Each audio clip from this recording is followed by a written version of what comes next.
morning. Oh, I don't have my glasses. So, we're just going to let the Lord work it out. First of all, let us stand. I just want to read one verse, Nehemiah Chapter 1. So I can focus just a tad.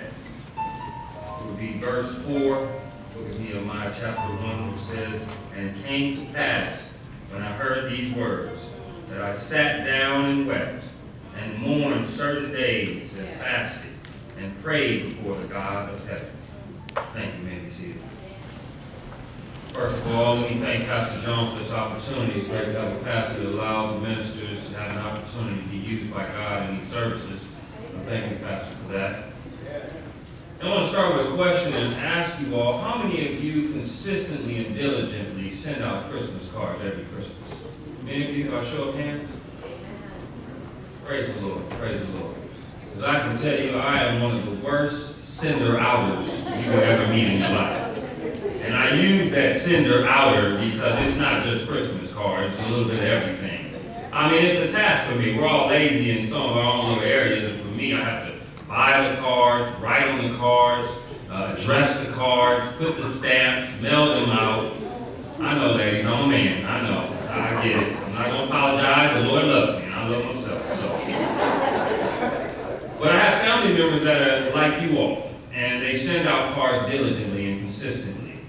And they know me. They've been knowing me quite some time that I just don't send out cards. But I call them, wish them happy birthday and Merry Christmas, and I do all of that. But it dawned on me one day that these cards one day are going to stop coming. They won't always come. And they know my heart and they know I care, but when I look at them, it's the effort that they put into what they do that shows that they care.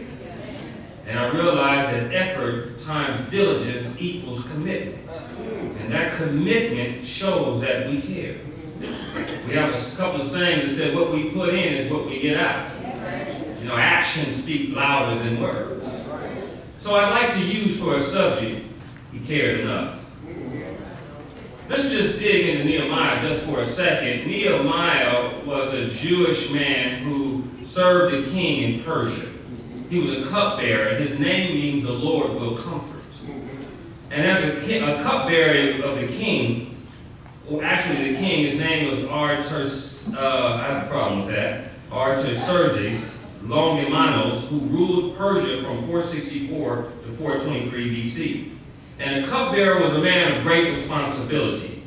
Some commentators say he had to be handsome, cultured, knowledgeable in court proceedings, and he had to be able to converse with the king and advise him on various things because the king may come to him and ask his opinion. A cupbearer was a man of great influence, and he could use that for good or for evil. And in 586 BC, the Babylonians had destroyed the Jerusalem walls, the gates, and the temples. And some 50 years later, a group of about 50,000 Jews returned back to Jerusalem. And they wanted to rebuild the temple in the city. And actually, somewhere around 13 years before our text, Ezra, and it took him about 20 years with some other Jews to build the temple back up. But the king would not allow them to rebuild the walls. But when we read in verse 2, we see that Nehemiah's brother comes to see him. And he comes with a man from Judah. And Nehemiah asked, he said, how's it going? What's going on in the city and the folks that have been captive? And they said, well, brother, it's not too good. But Nehemiah, even though he's living in the palace, even though he's living on the lap of luxury, serving a king, and didn't need to ask about a bunch of people that he didn't know, he cared enough to be concerned. He cared enough to ask about the heart because caring comes from the heart. And Nehemiah had a heart of care. He cared enough to be concerned for the protection of the people, realizing that that wall was very important. When we look at a wall is very significant not only for a city but in our lives. It comes in two parts, a border and a boundary. Now, it may sound like two of the same things or that the two are the same, but a border is slightly different than a boundary. When we look at the United States-Mexican border, it's close to us so we can relate to that. When we are going into Mexico, or if someone is coming into the United States, the Border Patrol is checking everything out that comes in because it's for the protection of what's coming in. They're trying to protect us on what is coming in. So that is the border. The border was necessary for the wall to protect of those who might be trying to get into that wall, into the city. And he realized that it was also a protection for boundaries. A boundary is them not being able to go out in a protected state if someone was trying to attack, or that they couldn't go somewhere that would harm them or be able to get to someone else. It's the same in our lives with our walls. We have to make sure that we have walls built up as well. We have to make sure that we help others with their walls as well, that we care enough to be concerned for others. He understood that, and he cared to be concerned enough for the protection of their traditions, for the protection of their needs and what they needed in the future. And Nehemiah not only cared enough to be concerned, but he cared enough to cry.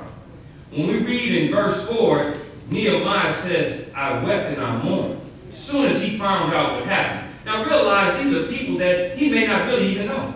Some 100 miles away or so, he may not even know many of them. But they were his ancestors. They were his people. And he cared enough to have a heart of compassion. See, that is a follower of God. A child of Christ has a heart of compassion. He can say on many times, I know most of us here, when we see those commercials, or they're not even commercials, those programs on those little African kids, how malnutrition they are, how our heart just is crushed at that moment. That's that heart of compassion. When we see that commercial of St. Jude's Hospital, when we see those little babies that are suffering from cancer, and your heart just spills out for them, that's that heart of compassion. And Nehemiah had that heart of compassion. He cared enough to weep. And he cared enough to share that burden for people who he didn't even know. He cared enough to have to weep for people, and it wasn't a sign of weakness, it was a sign of strength. Just as Jesus in Luke 19, when he's going into Jerusalem a week before the crucifixion, and he's coming in and they're laying down the palms and they're praising him and they're singing and rejoicing. And the Pharisee says, why don't you tell them to be quiet? He says, if I tell them to be quiet, the stones are going to start to fly. And as he goes into the city, he begins to weep for the city, telling them, you just don't know. You're missing everything. The enemies are going to surround you. They're going to take you and your children down. And he wept for the city, but he still had to fulfill his task. He didn't weep like Nehemiah didn't weep and just fall on the ground and say, there's nothing I can do. There's nothing I can do. When we are burdened in our hearts, we shouldn't try to escape, because we may miss a blessing that God has for us. Psalm 30 says that weeping may endure for the night, but joy cometh in the morning. Oh, that joy will come in the morning. See, the book of Nehemiah begins with great affliction, but before it closes, there's great joy. There's great joy in this book. And Nehemiah cared enough to pray. When we look in verse 5, it says that he prayed. He fasted and he prayed. When we get to verse 6, it says that he prayed day and night. He consistently prayed. Scripture tells us to pray day and night, to pray and meditate daily. And Nehemiah cared enough to pray. He cared enough to pray and confess the sins of Israel. Nehemiah wasn't there when all of this went down. The Lord had told them that you're going to get punished, you're going to get dealt with.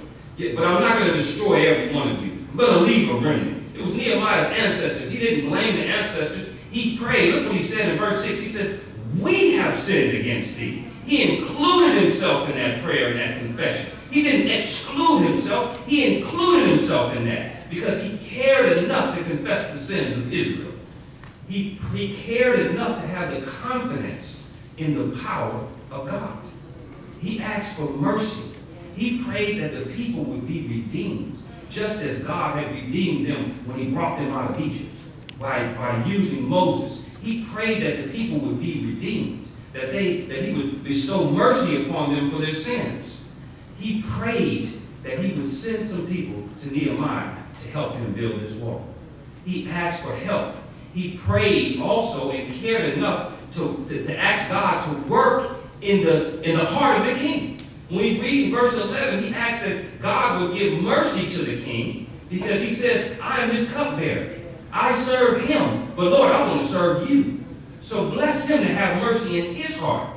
See, Nehemiah knew that he was going to have to go ask for permission, provision, and protection from the king. Worldly permission, worldly provision and protection. But he was going to the higher power, Pastor. He was going to the sovereign ruler who was the one that's over permission, the one that's over provision and protection, the one that could bless it all. So he cared enough not only to pray and to confess the sins, but he prayed enough to volunteer. He prayed enough to commit. Because when we look in chapter 2, he prayed enough to make himself available. Nehemiah didn't say, God, they need help. Send someone else.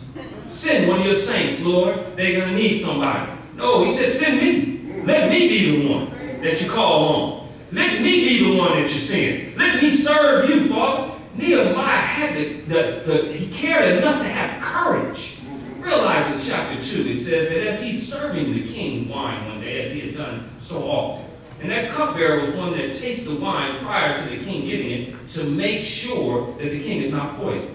It's the same noun that's used here that's used in Genesis 40 when Joseph is in the prison with the butler and the baker. So he's like an official butler to the king. He tastes his food and his wine to make sure that he's not poisoned. And he's serving the king the wine as he did so often. And the king asked Nehemiah, he said, what's wrong?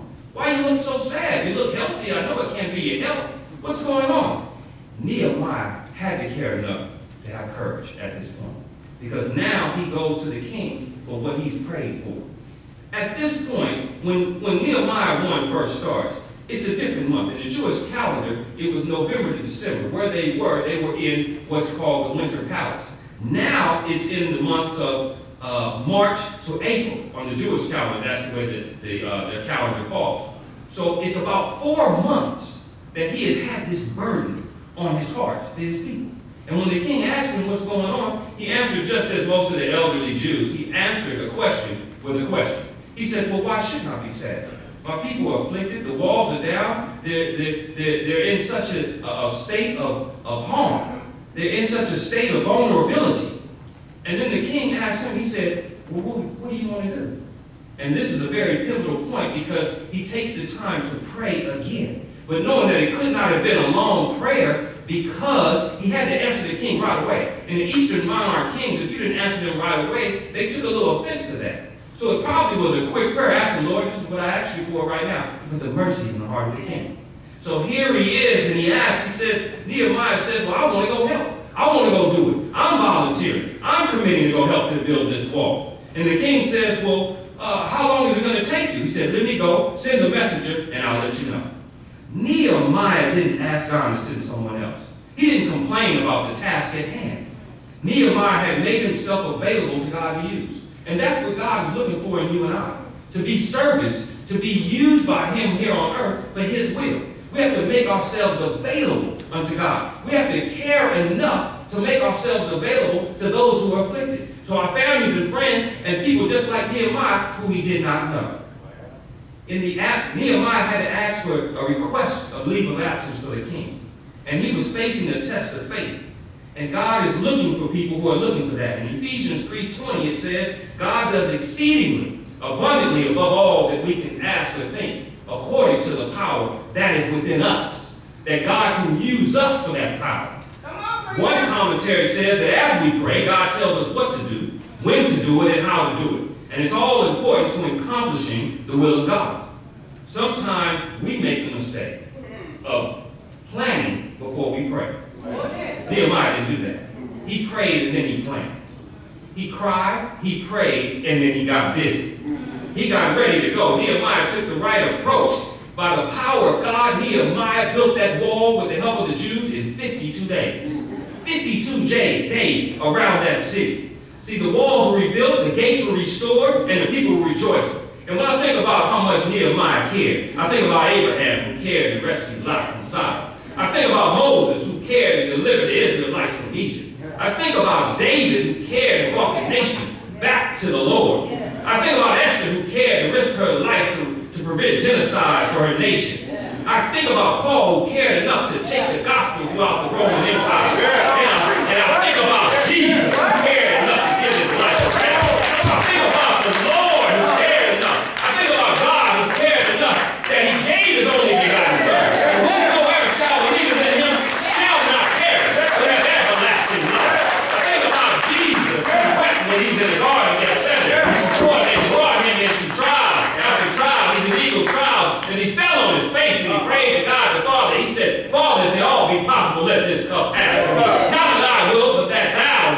that thy will be done. I think of Jesus who cared enough to be courageous when they arrested him and they allowed him to take him up on that mountain called Calvary. And on that way up, he cared enough to consider the people. When the weeping women came before him and started to weep, he said, weep not for me, but weep for yourselves and for your children. Because what are they going to do with you when I'm gone? Look what they're doing to me. I think about Jesus who cared enough to concern and forgive those who persecuted him when they nailed his hands and feet on that cross. He said, Father, forgive them, so they know not what they do. He cared enough to ask for forgiveness of the sin. I think about Jesus that he cared enough when he's on that cross. And the thief says, remember me when you go into your kingdom. He said, verily, go thou even to me today. He cared enough to save a wretched sinner like me. He cared enough to save a sinner, sinners all over the world. He cared enough to send the woman that fed him and taught him how to walk and taught him how to talk. And the woman, behold thy son. Son, behold thy son. He cared enough to consider that woman. He said, my God, how thou hast saved. No one had to give up the dead. He cared enough to give it up just for a moment of time. Oh, he cared enough. He says, I thirst. Then he said, into thy hand I commend my spirit. Take it away from me just for a little while. He gave us the ghost. But I'm here to say he cared enough to commit. He cared enough to go all the way through with it. When they put him in that cross,